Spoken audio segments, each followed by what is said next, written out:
پوچھا گیا ہے کہ غیر مسلموں سے خرید و فروخت اور سلام کرنا کیسا ہے؟ غیر مسلموں کے ساتھ خرید فروخت کا معاملہ کرنا، قرض کا معاملہ کرنا یہ جائز ہے، البتہ چند غیر مسلم ایسے ہیں جن کے ساتھ کسی طرح کا کوئی تعلق جائز نہیں ہے۔ ان میں سے ایک مرتد ہے۔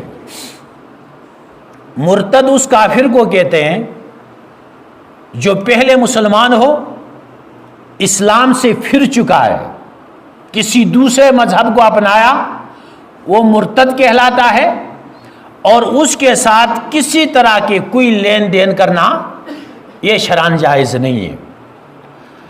اور دوسرا جو ملحدین ہے، زنادقہ ہے، زندیق ہے۔ زندیق اور ملحد اسے کہتے ہیں جو اپنے اوپر اسلام کا لیبل لگائے اور اندر سے وہ کافر، جیسے قادیانی ہے۔ قادیانیوں کے ساتھ کسی طرح کا کوئی لین دین، خرید فروخت کا ہو، قرض کا معاملہ ہو، یہ کرنا کسی حال میں جائز نہیں ہے۔ اور سلام، غیر مسلموں کو سلام میں پہل کرنا یہ جائز نہیں ہے، پہلے سے ان کو سلام کہنا یہ جائز نہیں ہے۔ البتہ کوئی غیر مسلم سلام دے دے تو اس کے جواب میں صرف وعلیکم کہا جائے۔ مسلمانوں کا سلام کیا ہے؟ السلام علیکم کے جواب میں وعلیکم السلام یا وعلیکم السلام ورحمۃ اللہ وبرکاتہ۔ اگر کوئی غیر مسلم سلام دیتا ہے السلام علیکم تو اس کے جواب میں وعلیکم، وعلیکم سے آگے بڑھنا یہ جائز نہیں ہے۔ پاکستانی چیز جاپانی نام سے بیچنا کیسا ہے؟ یہ ناجائز ہے۔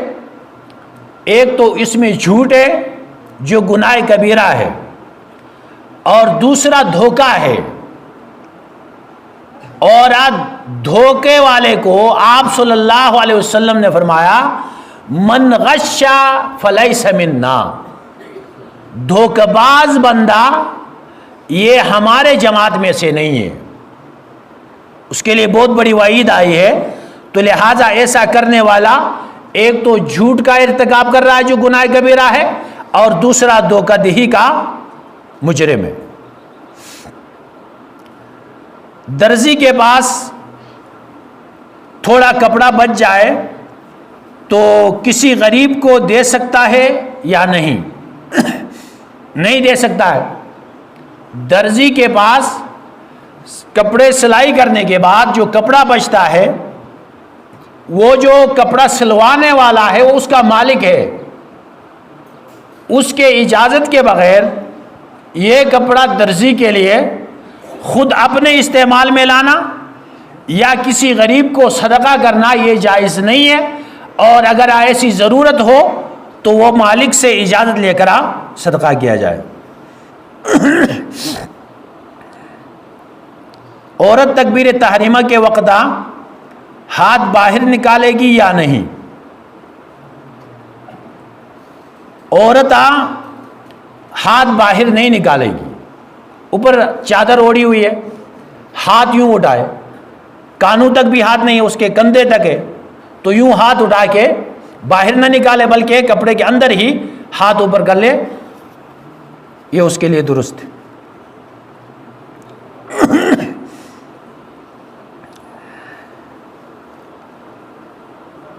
قربانی کے گوشت کو کتنے دن کھایا جا سکتا ہے؟ اور بعض لوگ کہتے ہیں کہ محرم کے مہینے سے آگے جائز نہیں ہے۔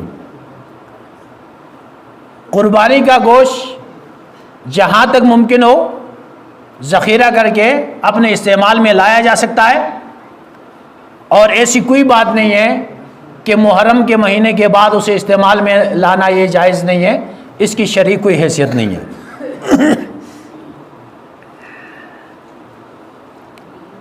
فوتگی کے بعد کتنے دن تک فاتحہ خوانی کرنی چاہیے؟ فاتحہ خوانی یہ جو تعزیت ہوتی ہے، تعزیت کے لیے 3 دن ہے. 3 دن کے اندر اس کی تعزیت کی جائے، اور وہاں جا کر شرعی جو تعزیت ہے وہ اصل میں لواحقین کو حوصلہ دینا ہے، ان کو تسلی دینا ہے. دعا تو بندہ جہاں کہیں سنے، کسی کی فوتگی کی خبر آئی اسی وقت وہاں دعا کر لے کہ اللہ رب العزت ان کی مغفرت فرمائے. اور تعزیت یہ ہے کہ وہ جو لواحقین ہیں ان کو دلاسا دینا ہے. اس لیے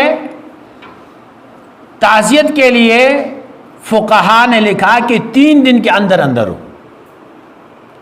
جو قریب لوگ رہتے ہیں ان کے لیے 3 دن کے اندر تعزیت کرنی ہے. البتہ وہاں جا کے دعا بھی کر لیا جائے تو اس میں مذائقہ نہیں، لیکن لازم نہ سمجھا جائے. دعا کو لازم سمجھنا یہ جائز نہیں ہے. بغیر التزام کے وہاں اگر دعا بھی کر لی جائے، ہاتھ بھی اٹھائے جائیں تو اس میں مذائقہ نہیں ہے. اگر قرب و جوار والے یہ سلسلہ جاری رکھیں گے تو وہ غم ختم نہیں ہوگا، بار بار وہ غم تازہ ہوتا جائے گا. اس لیے قرب و جوار والوں کے لیے 3 دن کے بعد جا کے تعزیت نہیں ہے. البتہ کوئی بندہ سفر پہ ہے یا کہیں دور رہتا ہے یا بیماری کا عذر ہے، وہ نہیں جا سکا ہے، اب وہ 3 دن کے بعد بھی آتا ہے وہاں تعزیت کے لیے، تو یہ اس کے لیے گنجائش ہے.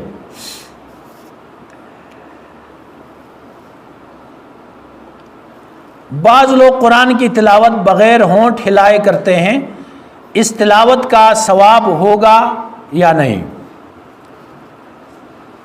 تلاوت کے لیے حروف کی ادائیگی یہ شرط ہے. حروف کی ادائیگی، زبان ہلانا جس میں ہونٹ بھی ہلتے ہیں. بعض نے کہا کم از کم بندہ خود سنے،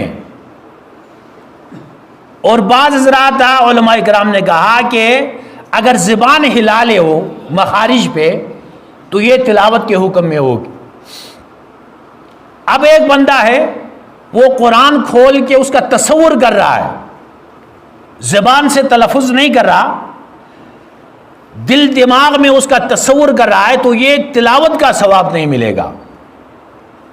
البتہ قرآن کو دیکھنے کا، قرآن کو سوچنے کا ثواب اس کو مل جائے گا، لیکن باقاعدہ جو تلاوت کا ثواب ہے وہ ثواب اسے نہیں ملے گا. اور اگر کوئی بندہ نماز میں ایسا کر لے، نماز میں قرات نہیں کی،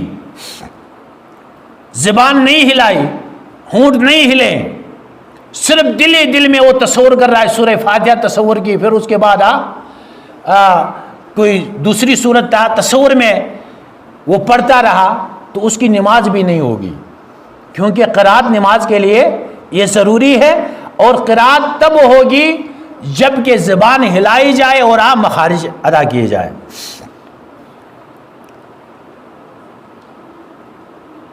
زوال کے وقت تلاوت کرنا کیسا ہے؟ جائز ہے. ذکر اذکار تلاوت کے لیے کوئی وقت مکروہ نہیں ہے. یہ جو کچھ اوقات ہیں، سورج طلوع ہوتے وقت، بالکل زوال سر کے اوپر آ جائے سورج، یا غروب کے وقت بندہ نماز نہیں پڑھ سکتا ہے. سجدے والی نماز یہ نہیں پڑھ سکتا ہے. اس کے علاوہ کوئی بندہ قرآن کی تلاوت کرتا ہے، ذکر اذکار کرتا ہے، اس کے لیے کوئی رکاوٹ نہیں ہے. اور اس طرح صبح صادق کے بعد نوافل نہیں پڑھ سکتا ہے فرض کی ادائیگی تک، اور اس طرح عصر کے نماز کے بعد نفل نہیں پڑھ سکتا ہے. لیکن ان اوقات میں بھی اگر کوئی آدمی ذکر اذکار کر لے، قرآن کی تلاوت کر لے، تو اس میں کوئی مذائقہ نہیں ہے.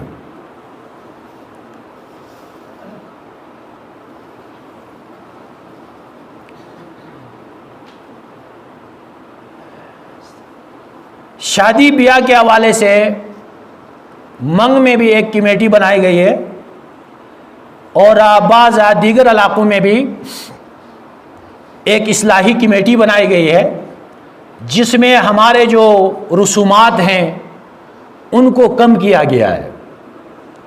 یہاں پہ تقریباً میں نے 7-8 جمعے صرف اسی پہ پڑھائے تھے کہ ہم یہ جو رسومات میں پڑے ہوئے ہیں اس سے ہم نکل آئیں، تو اس کا اثر منگ میں ظاہر ہو گیا ہے۔ یہاں کے جو بیانات تھے اثر وہاں ہو گیا ہے، تو یہاں بھی ہونا چاہیے۔ اس حوالے سے ایک اصلاحی کمیٹی بنائی جائے، اس میں ہمارے جو رسومات ہیں جس میں نکاح مشکل ہوتا جا رہا ہے اس کو ختم کرنے کے لیے ایک کمیٹی انتہائی ضروری ہے۔ اتنے سارے ہمارے رسومات ہیں جس کی وجہ سے نکاح بہت مشکل ہوتا جا رہا ہے۔ ایجاب اور قبول سے پہلے پتہ نہیں کتنی کتنی رسمیں ہیں۔ لڑکی مانگنے کے لیے جانا ہے تو 1 من مٹھائی لے کے جاؤ گے، 20 کلو 30 کلو مٹھائی لے کے جانا ہے وہاں۔ اب پتہ نہیں یہ کیسے وجود میں آئے ہیں۔ تو اس لیے میری گزارش ہوگی معززین علاقہ آئندہ جمعے میں بیٹھیں اور اس میں ایک مسودہ تیار کیا جائے، اور آئندہ کے لیے اس علاقے میں اس ایریے میں انہی شرعی اصولوں کے مطابق شریعت کے منافی کوئی جز بیچ میں نہ ہو اور قانون کے بھی خلاف نہ ہو، ایسا کوئی مسودہ تیار کرنا چاہیے۔ تو آئندہ جمعہ انشاءاللہ ہم مل بیٹھیں گے سب اور اس پہ بھی بات ہوگی۔ یہ ایک اعلان ہے، بجلی کے بل زیادہ ہیں، ان کی درستگی تک بل جمع نہ کروائیں۔